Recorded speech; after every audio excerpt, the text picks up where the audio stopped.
ایک چھوٹا سا بچہ اپنے دونوں ہاتھوں میں ایک ایک سیب لیے کھڑا تھا، معصوم، خاموش، محبت سے لبریز۔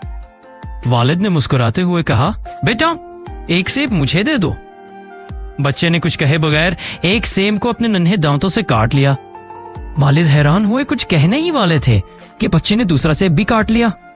والد کا دل دھک سے رہ گیا، چہرے سے مسکراہٹ غائب ہو گئی، غصے کی ایک لہر آنکھوں میں اتر آئی۔ مگر اس سے پہلے کہ کوئی لفظ نکلتا، بچے نے اپنا ننھا ہاتھ آگے بڑھایا اور کہا، ابو یہ والا زیادہ میٹھا ہے، یہ آپ کے لیے۔ ایک لمحے کے لیے وقت تھم گیا اور والد کی آنکھوں میں نمی اتر آئی۔ ہم اکثر بات کو مکمل سنے بغیر، منظر کو مکمل دیکھے بغیر فیصلہ کر لیتے ہیں اور غلط فہمیوں کا شکار ہو جاتے ہیں۔